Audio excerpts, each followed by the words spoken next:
नमस्कार, अपना उत्तराखंड में आप सभी का स्वागत है। मैं हूं नीलू। करते हैं खबरों की शुरुआत। सबसे पहले बात मुख्यमंत्री पुष्कर सिंह धामी की। तो आज हरियाणा में धुआंधार प्रचार मुख्यमंत्री की तरफ से जारी है। आज सीएम धामी ने मुआना में बीजेपी उम्मीदवार के पक्ष में प्रचार किया है और लोगों से बीजेपी के पक्ष में वोट करने की अपील की है। इस दौरान सीएम धामी ने कहा कि अभी चुनाव हुए नहीं है और कांग्रेस जीत का सपना देखने का काम कर रही है, जो कभी पूरा नहीं होगा। सीएम ने यह भी कहा कि कांग्रेस शासन में सिर्फ भ्रष्टाचार होता है और अगर फिर से कांग्रेस की सरकार हरियाणा में आई तो कमीशन और करप्शन का खेल फिर से शुरू हो जाएगा।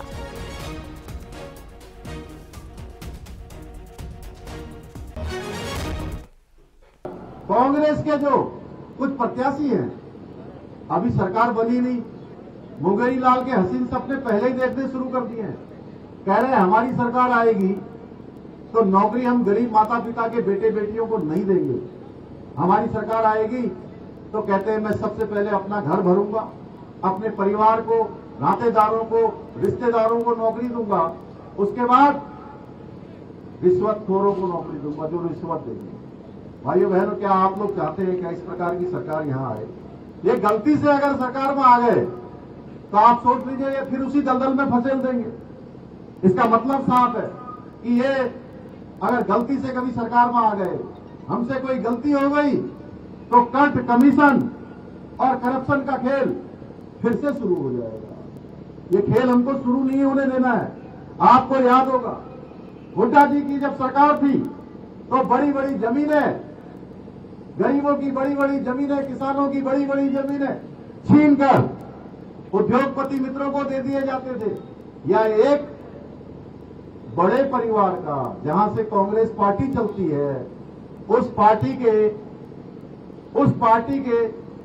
परिवार के या उनके दामाद को दे दी जाती है। और देहरादून से खबर ले रहे हैं, जहां पर नेता विपक्ष यशपाल आर्य ने भू कानून पर बनी कमेटी की रिपोर्ट को सार्वजनिक करने की मांग की है और कहा कि कितने उद्योगपतियों ने जमीन ली है इसको भी सरकार बताए। साथ ही आर्य ने सरकार से सख्त भू कानून को लेकर विशेष सत्र बुलाने की मांग भी की है।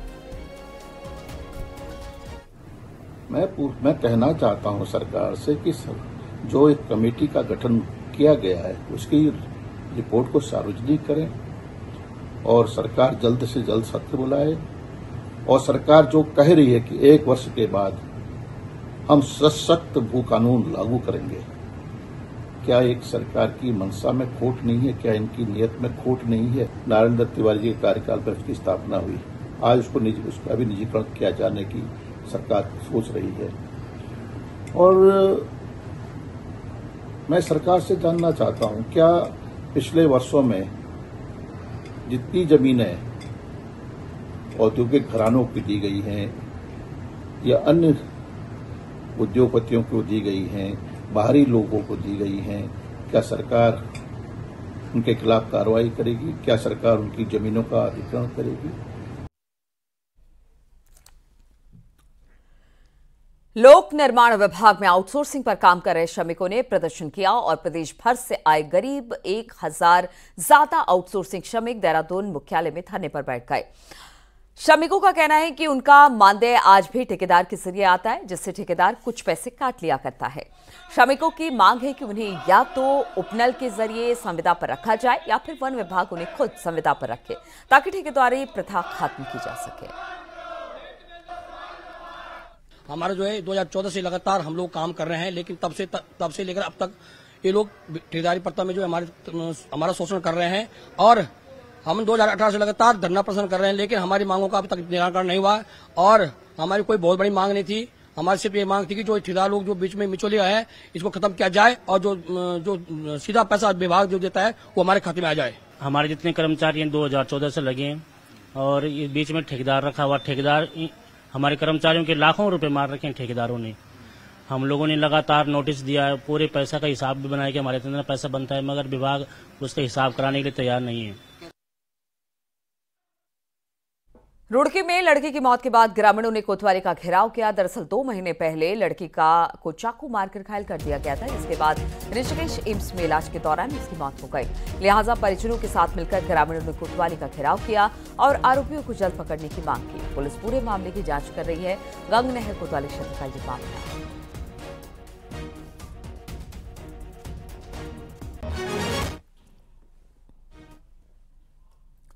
हल्द्वानी में सोमवार को कांग्रेस ने जबरदस्त प्रदर्शन किया। कांग्रेस के हजारों कार्यकर्ता पहले एमबी ग्राउंड में जमा हुए और उसके बाद डीएम ऑफिस तक मार्च किया।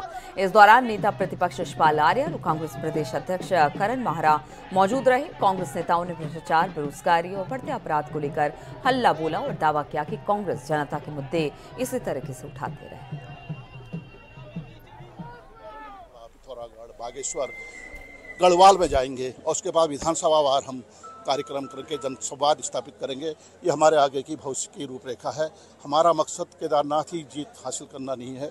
हमारा मकसद लोकल बॉडीज के इलेक्शन में जीत हासिल करना नहीं है। हमारा मकसद है जन समस्याओं को, जन सरोकारों को, जो हमारा धर्म है, जो हमारी जिम्मेदारी है, उसको निभाना है और प्रतिपक्ष का दायित्व है। जनता की पीड़ा लेकर आया है और ये अधिकारी, मैं इनको कहना चाहता हूँ, आप आईएएस हैं, पीसीएस हैं, हम संघर्ष के आपके सलाम करते हैं, लेकिन आपका जॉब डिस्क्रिप्शन है public servant. You are a public servant. यहाँ पे लॉर्ड कर्जन का जमाना याद दिला रहे हैं, माई बाप बन के घूम रहे हैं। इनकी तड़ी तो हम खत्म करेंगे। इनकी सेवा भी बची है, हमारी भी सेवा बची है। जब सरकार आएगी ऐसे अधिकारियों को हम बताएंगे। उत्तरकाशी में वरुणावत पर्वत के नीचे बनी तांबा खाड़ी जो टनल है उसके रखरखाव नहीं होने से बदहाल हो गई है और पहाड़ी के अंदर से टनल में लगातार पानी का रिसाव हो रहा है। किसी भी वक्त ये बड़े खतरे को दावत दे रही है। वहीं टनल में पानी रिसाव से कीचड़ हो गया, जिसकी वजह से स्थानीय लोगों को आने जाने में भारी परेशानियों का सामना करना पड़ा है। वहीं कोई भी विभाग टनल की जिम्मेदारी लेने को तैयार नहीं। हालांकि डीएम का कहना है कि तांबा खाड़ी सुरंग बीआरओ को हैंडओवर करने के लिए शासन को प्रस्ताव भेजा गया है।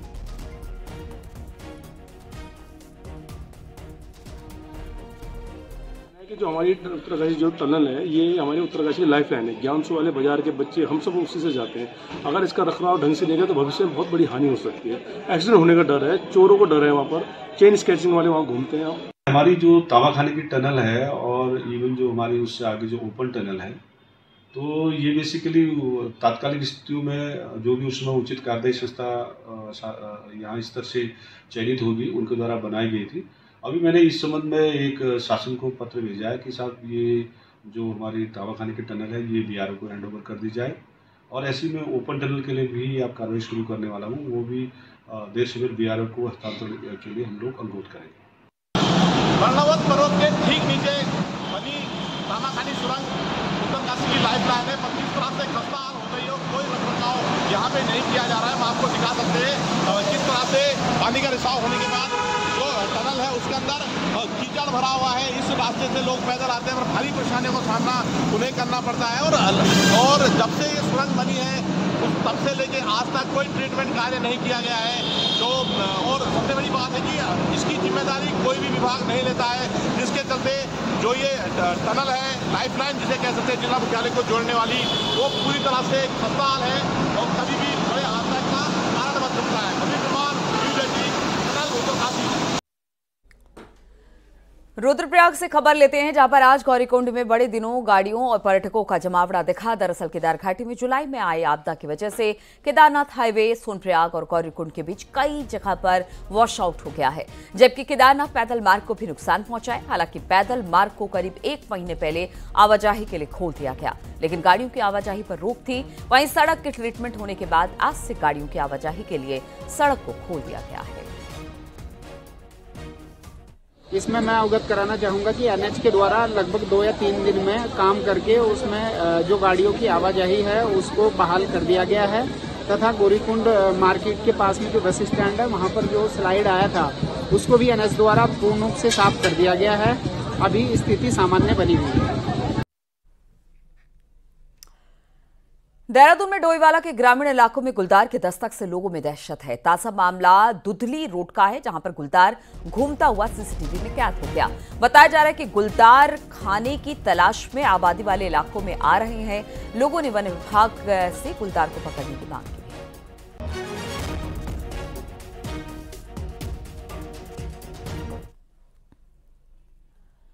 हल्द्वानी में रविवार रात हाथियों का एक झुंड जंगल से निकलकर नेशनल हाईवे पर आ गया। हल्द्वानी से लालकुआं, पंतनगर, बरेली को जोड़ने वाले नेशनल हाईवे पर हल्दू चौड़ के पास रात के अंधेरे में हाथियों के झुंड को देख लोग हैरान रह गए।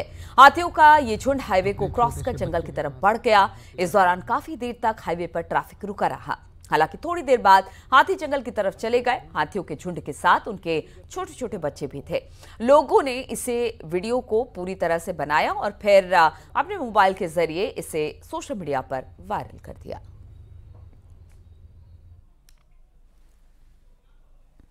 हरिद्वार में एक जंगली हाथी की बिजली की तारों की चपेट में आकर करंट लगने से मौत हो गई। हादसा श्यामपुर फॉरेस्ट रेंज के सज्जनपुर पीली गांव का हुआ, जहां पर खेतों की तरफ जा रहा हाथी बिजली के तार की चपेट में आ गया, जिससे उसकी मौत हो गई। वहीं रेंजर का कहना है कि इस बात की जांच की जाएगी कि बिजली के तारों की ऊंचाई कम थी या फिर खेत में करंट लगाया गया था।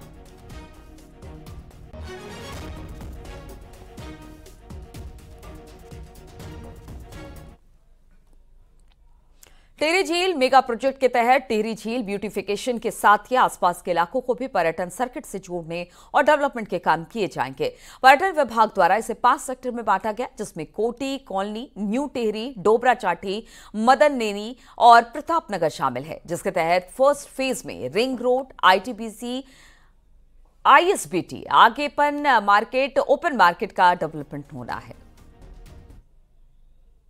जो रिंग रोड वाला है और आईएसबीटी और ओपन मार्केट, इसका रिनोवेशन होना है और रिंग रोड का काम चल रहा है। इसके अलावा फिर लेक ब्यूटिफिकेशन के काम होने, गार्डन बनने हैं और ब्रिज हैं इसमें, और इसी तरह के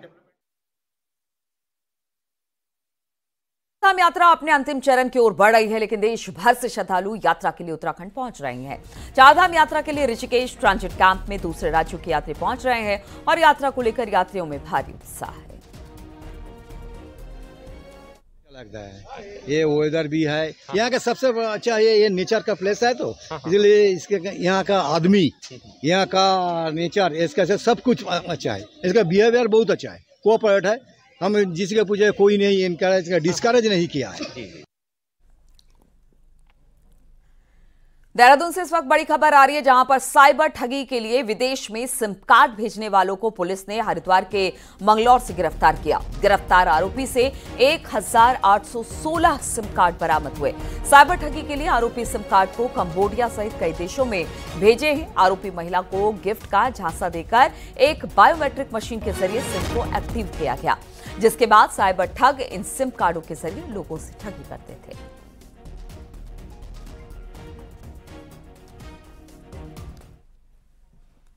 और देश भर में जहां रामलीला की शुरुआत नवरात्र में होती है, वहीं अल्मोड़ा में होने वाली रामलीला में कलाकार मंचन के साथ ही खुद गायन करते हैं। जरा देखिए रिपोर्ट।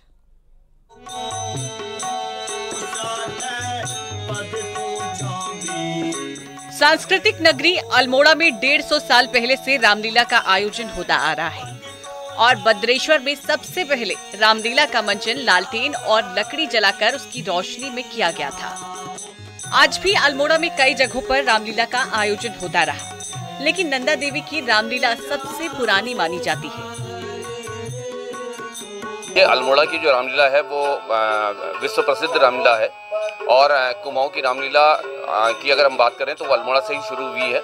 हम 2 महीने से अपनी रामलीला की तालीम करते हैं और बच्चे जो है हमारे खुद एक्टिंग करते हैं, खुद गाना गाते हैं और हमारी प्राचीन रामलीला है नंदा देवी की, जिसके लिए कलाकार 3 महीने कड़ी प्रैक्टिस करते हैं और कलाकार खुद ही गायन के साथ ही मंचन करते हैं, जिसमें भैरवी, श्याम कल्याण, जय जयवंती, ठुमरी, परज, विहाग सहित कई रागों में रामलीला का मंचन होता है। ये राग इसमें विभिन्न प्रकार के होते हैं, जय जयवंती, भैरवी, विहाग, पीलू, सहाना आदि आदि, मालकोस, इन रागों पर आधारित होती है। कम से कम 3-4 घंटे की तालीम प्रतिदिन यहाँ 11 अगस्त से हो रही है। सांस्कृतिक नगरी अल्मोड़ा अपने साथ कई इतिहास समाये हुए हैं। रामलीलाओं का मंचन हो या फिर दशहरे में रावण परिवार के पुतले, सब यही देखने को मिलता है। न्यूज़ 18 के लिए अल्मोड़ा से किशन जोशी की रिपोर्ट।